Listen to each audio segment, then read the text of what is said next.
¿Qué sucede cuando los secretos más oscuros de la humanidad quedan encerrados detrás de muros impenetrables? Los nombres que han definido el terror no solo habitan nuestra memoria, sino también las celdas más implacables del planeta.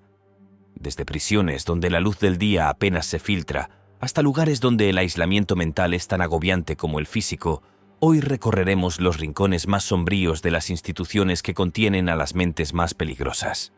Descubre cómo estas personas pasaron de ser figuras temidas a reclusos invisibles, atrapados en un ciclo de silencio y oscuridad. Número 1. El apartamento del horror. Jeffrey Dahmer. Imagina una noche cualquiera en Milwaukee, 1991. Los vecinos de un edificio común y corriente perciben un olor extraño. Algunos piensan que es solo comida podrida, otros aseguran que es mucho peor. No tienen idea de lo cerca que están de la verdad. La policía, finalmente alertada, decide investigar el origen de esa pestilencia que no se va. Lo que encuentran al abrir la puerta del apartamento 213 es un espectáculo digno de las peores pesadillas. Jeffrey Dahmer, un hombre que nadie habría señalado en la calle, había convertido su hogar en un museo del horror. Apenas los oficiales cruzan la entrada, son recibidos por un hedor tan penetrante que les hace dudar si deberían continuar. Pero lo hacen. Es entonces cuando el infierno se desata ante sus ojos. En el refrigerador, en lugar de alimentos o bebidas, descubren cabezas humanas, cortadas con una precisión perturbadora, como si fueran trofeos que exhibe con macabra dedicación. Al adentrarse más, la escena solo empeora. Fotografías cuidadosamente dispuestas muestran a las víctimas en distintas etapas de desmembramiento. Imagínate eso. No es que tomara fotos casuales de sus víctimas, sino que documentaba paso a paso el horror que infligía sobre ellas como un científico loco que detallaba sus experimentos. Y si pensabas que la fotografía de las vacaciones de tu tío era incómoda, espera a escuchar esto. Cada una de esas imágenes era más gráfica que la anterior, mostrando partes humanas cortadas y dispuestas como piezas de un rompecabezas infernal. Pero lo peor no estaba en el refrigerador ni en las fotos. Lo más escalofriante y aterrador de esta casa del terror estaba en el dormitorio. Allí, en un rincón aparentemente inofensivo, se encontraba un gran barril azul. Los agentes, que ya no podían ni respirar sin sentir el estómago revuelto, abrieron el contenedor solo para descubrir algo inimaginable: los restos en descomposición de 3 cuerpos humanos que Dahmer había estado disolviendo en ácido. 3 vidas destrozadas, literalmente licuadas, esperando desaparecer en el olvido. Y esto no es todo, porque Dahmer no solo se limitaba a matar. Tenía una idea, una fantasía completamente retorcida. Este hombre no se conformaba con arrebatar vidas, quería algo más. Quería crear una especie de esclavo zombie, un ser humano vivo bajo su completo control. Dahmer admitió más tarde que intentaba convertir a sus víctimas en zombies, perforándoles el cráneo e inyectando ácido o agua hirviendo en sus cerebros. El hombre estaba tratando de hacer que el apocalipsis zombie sucediera en su propio apartamento. Claro que el resultado siempre era el mismo: la muerte lenta y dolorosa de sus desafortunadas víctimas. El apartamento de Dahmer contenía un total de 17 víctimas. 17 cuerpos que habían pasado por las manos de este monstruo en su búsqueda por cumplir sus horribles deseos. Algunos podrían pensar que el barril azul o las cabezas en el refrigerador ya eran suficiente para darles pesadillas, pero Dahmer fue mucho más allá. Las investigaciones revelaron un patrón de asesinatos calculados, detallados y sádicos. Cada descubrimiento era más espantoso que el anterior. A medida que la policía destapaba los horrores de este apartamento, el mundo entero se sumía en el asombro. ¿Cómo es posible que una persona pudiera vivir entre esos horrores y mantener una fachada relativamente normal? Dahmer, el mismo hombre que trabajaba en una fábrica de chocolate y vivía en un vecindario común, había ocultado una espiral de locura y muerte detrás de las paredes de su hogar. El arresto de Jeffrey Dahmer conmocionó a la nación y al mundo entero. Los titulares hablaban de un caníbal de Milwaukee, y los detalles de sus crímenes no hicieron más que acrecentar la fascinación y el horror en partes iguales. Su apartamento fue desmantelado y los recuerdos de lo que allí ocurrió siguen persiguiendo a aquellos que osaron adentrarse en su oscuro rincón del mundo. Número 2. El sótano de los muertos. John Wayne Gacy. Imagina caminar por un vecindario tranquilo, con casas de estilo colonial, calles arboladas y niños jugando despreocupadamente. Nada parece fuera de lugar. Es el clásico escenario americano donde la vida cotidiana fluye con normalidad.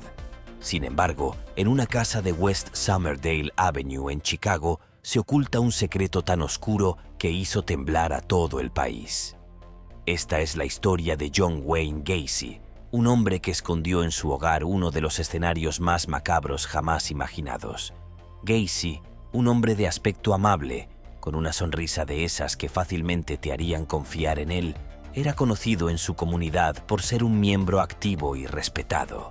Se vestía de payaso para entretener a los niños en fiestas y eventos locales.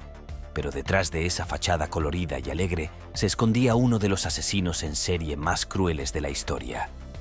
Todo comenzó a salir a la luz en diciembre de 1978, cuando la policía, que había estado investigando varias denuncias de adolescentes desaparecidos, obtuvo una orden para registrar su domicilio. Al principio, todo parecía en orden. Una casa limpia, bien mantenida, típica de un vecindario respetable. Sin embargo, al acercarse al sótano, un hedor terrible los detuvo en seco. No era el olor a humedad ni moho, era algo más denso, algo que parecía gritar peligro.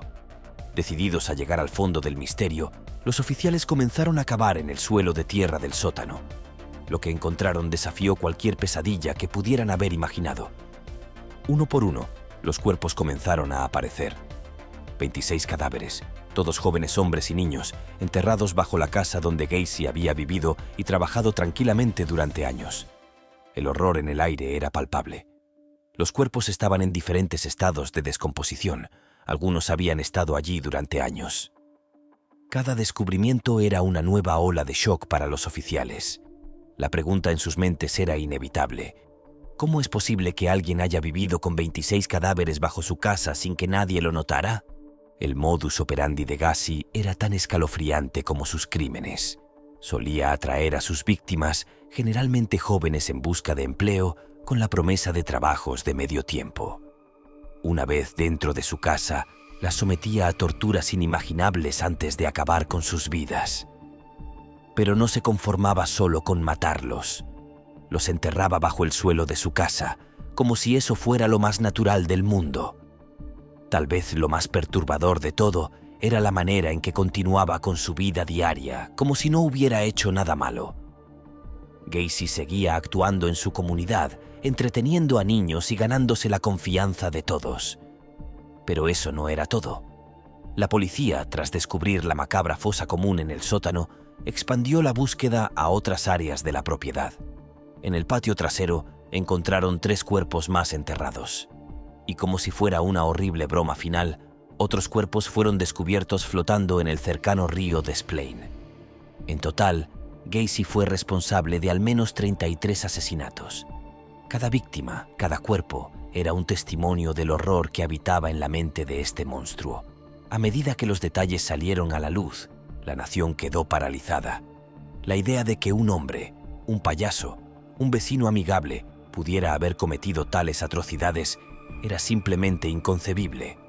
Los medios se lanzaron sobre la historia como buitres sobre un cadáver. Las imágenes de la casa de Gacy, las entrevistas con los vecinos incrédulos, los detalles espeluznantes del sótano de los muertos, todo se convirtió en un espectáculo morboso que dejó a la audiencia con el estómago revuelto. Pero Gacy no mostró remordimiento. Incluso cuando fue arrestado y confesó, su actitud fue fría, calculadora.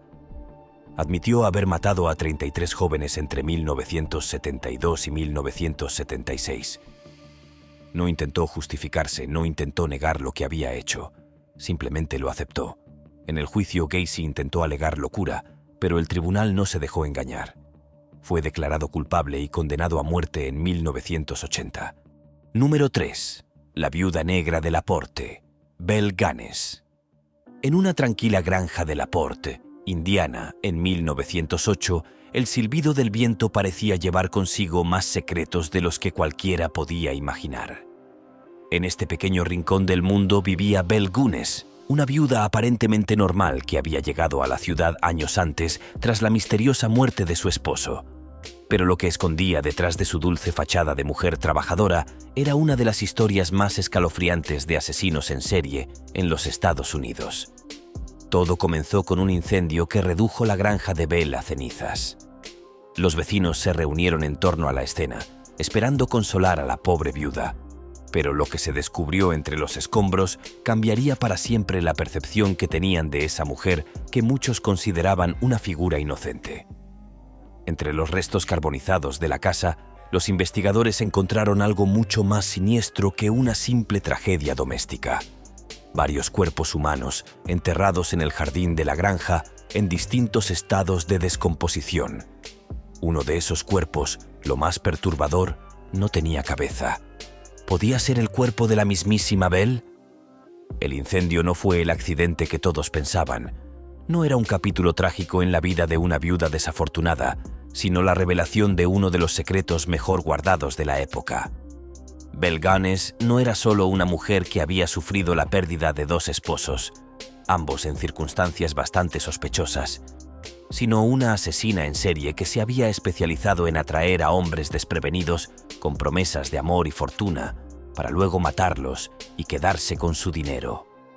La granja, que hasta entonces había sido vista como un lugar acogedor y hospitalario, rápidamente se transformó en una escena de horror.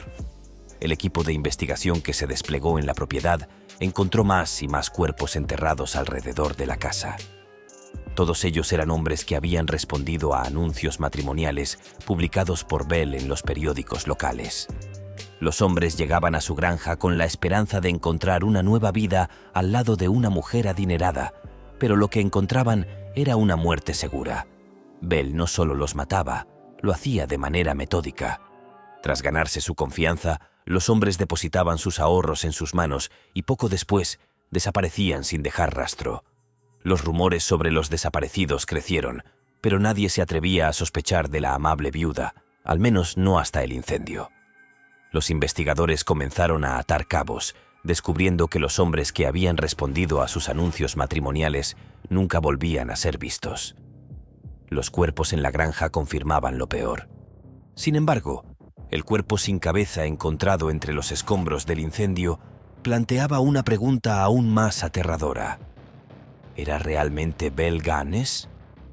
Algunas personas creían que sí, que finalmente había muerto en su propio infierno de fuego y sangre. Pero otras sospechaban que la mujer había simulado su muerte para escapar de la justicia. Después de todo, días antes del incendio, Belle había hecho un testamento en el que expresaba su temor por su vida. ¿Una coincidencia o un elaborado plan para escapar? Los rumores de que Belle había huido a otro estado comenzaron a propagarse. Uno de los personajes clave en la vida de Belle era Ray Lamphere, su empleado y ocasional amante. Ray estaba profundamente enamorado de Belle, dispuesto a hacer lo que fuera por ella. Según algunos relatos, Lamphere la ayudaba a deshacerse de los cadáveres, enterrándolos en la propiedad. Sin embargo, cuando se dio cuenta de que Belle solo lo estaba utilizando y que incluso podría ser su próxima víctima, las cosas se pusieron tensas. Se sospecha que él fue el responsable de provocar el incendio, pero lo cierto es que Ray sabía demasiado y Belle, como la calculadora asesina que era, lo veía como una amenaza. El destino final de Belle Gunness sigue siendo un misterio. A lo largo de los años, muchas personas afirmaron haberla visto en diferentes lugares de los Estados Unidos, pero nunca se pudo confirmar su paradero. En 2008, se realizó un intento de resolver el misterio a través del análisis de ADN de los restos sin cabeza, pero los resultados fueron inconclusos. ¿Podría haber sido realmente ella o había escapado para comenzar de nuevo en algún otro lugar, lista para atraer a más víctimas a su trampa mortal? La historia de Belle Gunness es fascinante no solo por la crueldad de sus actos, sino por la astucia y frialdad con las que los cometió. Era una mujer adelantada a su tiempo en muchos sentidos, utilizando los anuncios clasificados de los periódicos como su propio catálogo de víctimas. Hombres de todo el país respondían a sus promesas de una vida mejor, atraídos por su carta de presentación como una mujer rica y necesitada de compañía. Lo que no sabían era que esa compañía les costaría la vida. Número 5. El carnicero de Wisconsin, Ed Gein. Imagina el paisaje rural de Wisconsin en 1957, un lugar donde la vida parece discurrir lentamente entre campos y cielos abiertos. Plainfield, un pequeño pueblo de apenas cientos de habitantes, es una comunidad cerrada donde todos se conocen. En ese entorno tan apacible, la desaparición de Bernice Warden, la dueña de una ferretería local, no pasa desapercibida. La última persona que fue vista con ella era un hombre raro, solitario, y con una reputación que hacía que los vecinos lo miraran con desconfianza. Ed Gein. Los rumores en el pueblo sobre Ed eran de todo tipo. Algunos decían que era excéntrico, otros que simplemente no estaba bien de la cabeza. Pero nadie estaba preparado para lo que la policía descubriría al entrar en su granja el 16 de noviembre de ese año. Lo que parecía ser una tranquila y modesta casa en el campo resultó ser una auténtica casa de los horrores. Al abrir la puerta, la escena que los oficiales encontraron no era algo que pudieran olvidar fácilmente. En la cocina, colgando del techo como un grotesco trofeo de caza, estaba el cuerpo decapitado y destripado de Bernice Warden. Pero eso no era lo peor. En el transcurso de la investigación, las autoridades comenzaron a encontrar objetos aún más perturbadores. Había cráneos humanos convertidos en cuencos, sillas tapizadas con piel humana, y como si todo esto no fuera suficiente, un cinturón hecho de pezones humanos. Pero tal vez lo más espantoso de todo eran las máscaras hechas de piel humana que Gein usaba. Sí, se las ponía en la cara como si fueran disfraces. Gein no se limitaba a matar. También exhumaba cadáveres frescos del cementerio local, siempre eligiendo a mujeres que, de alguna forma, se parecían a su difunta madre. Esta obsesión con su madre era lo que impulsaba sus macabros actos. Después de la muerte de su madre, Gein empezó a construir lo que se puede describir como un grotesco santuario en su memoria. Quería convertirse en ella, y para ello, confeccionó un traje completo hecho de piel humana que usaba en su casa, una transformación literal y aterradora. La investigación reveló que Gein había asesinado al menos a 2 mujeres, incluida Bernice Warden, pero su macabro pasatiempo de profanar tumbas le permitió recolectar muchos más cuerpos. En total, se estima que desenterró entre 9 y 12 cadáveres para crear su colección de horrores. El caso de Ed Gein sacudió a todo Estados Unidos, no solo por los detalles espeluznantes de sus crímenes, sino porque inspiró a múltiples figuras de la cultura popular. Películas como Psicosis y La Masacre de Texas se basaron en sus atrocidades, y el personaje de Buffalo Bill, en El silencio de los inocentes, también tiene claras referencias a sus actos. Aunque el legado de horror que dejó Ed Gein sigue vivo en la cultura popular, nada puede igualar el verdadero horror de caminar por su casa y encontrar máscaras de piel humana colgadas como si fueran adornos navideños. Número 6. El estrangulador de Boston, Albert DeSalvo. Boston, 1962. La ciudad se ve sumida en una ola de pánico cuando se comienza a correr la noticia de que un asesino en serie acecha a las mujeres en sus propios hogares. El estrangulador de Boston, como se le conoció, se cobraba a sus víctimas con una precisión y un método tan calculado que la policía tardó años en atraparlo. Su verdadero nombre era Albert DeSalvo, y su modus operandi era tan simple como aterrador. Entraba en los hogares de mujeres, generalmente ancianas, con el pretexto de ser un hombre que medía para una agencia de modelos. Lo que sucedía después era un ritual de violencia escalofriante. Las mujeres que DeSalvo acechaba vivían solas y muchas veces confiaban en él, ya que se presentaba como un hombre educado y profesional. Una vez que lograba ingresar a sus hogares, las sometía y las estrangulaba. Pero no era solo la muerte lo que buscaba. DeSalvo tenía una extraña obsesión con dejar los cuerpos en posiciones muy específicas, casi rituales. Era como si cada crimen fuera una obra macabra que él quería exhibir. Durante 2 años, DeSalvo continuó con su ola de asesinatos sin ser capturado. Las mujeres de Boston vivían con miedo constante, reforzando las cerraduras de sus puertas y ventanas, pero para un hombre como DeSalvo eso no era un obstáculo. Entraba como si fuera un fantasma y dejaba tras de sí un rastro de cuerpos y terror. Finalmente, en 1964, fue arrestado por otros crímenes no relacionados con los asesinatos del estrangulador. Sin embargo, mientras estaba bajo custodia, confesó los asesinatos a su abogado, describiendo con lujo de detalles cada uno de los crímenes.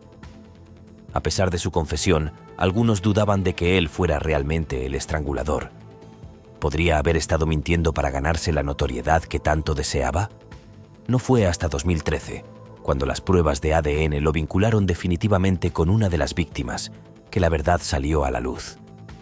Aunque fue asesinado en prisión en 1973, el legado de miedo que dejó Albert DeSalvo sigue siendo uno de los capítulos más oscuros en la historia de los asesinos en serie estadounidenses.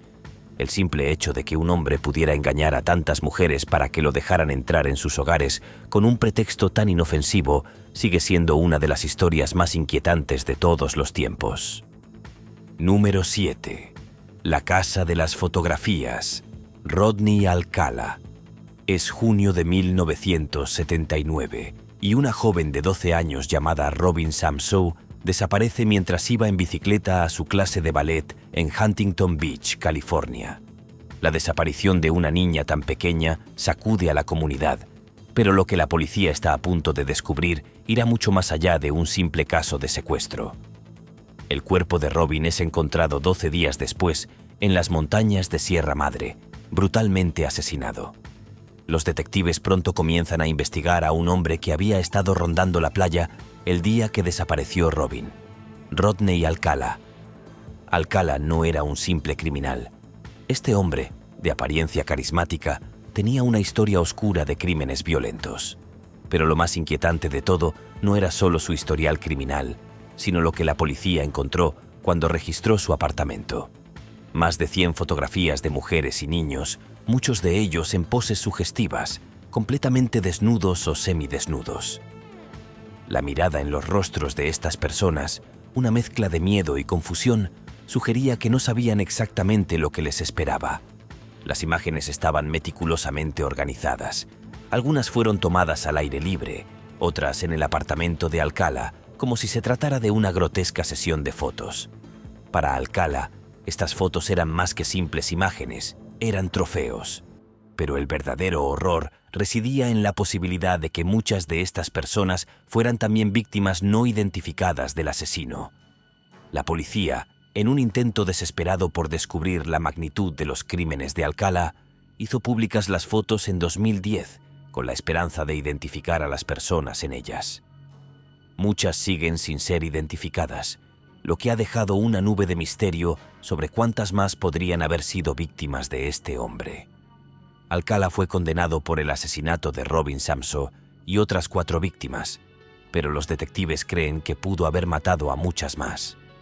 Rodney Alcala no era solo un asesino, era un depredador meticuloso que documentaba cada paso de su macabra obra, y las fotografías que dejó atrás son un testimonio escalofriante de los horrores que causó. Número 8. El monstruo del BTK, Dennis Rader. Estamos en Wichita, Kansas, en 1974. Nadie en este tranquilo lugar se imagina que una ola de terror está a punto de desatarse. Un hombre que más tarde se haría conocido como el asesino BTK, siglas de Bind, Torture, Kill o en español, atar, torturar, matar, se encuentra al acecho. Su verdadero nombre, Dennis Rader, un hombre común que trabajaba en la seguridad de su comunidad y que parecía llevar una vida completamente normal. Sin embargo, detrás de esa fachada de hombre de familia y ciudadano ejemplar, se ocultaba una mente retorcida. El modus operandi de Rader era tan escalofriante como metódico. Elegía cuidadosamente a sus víctimas, estudiaba sus rutinas, entraba en sus hogares, las ataba, torturaba durante horas y finalmente las mataba.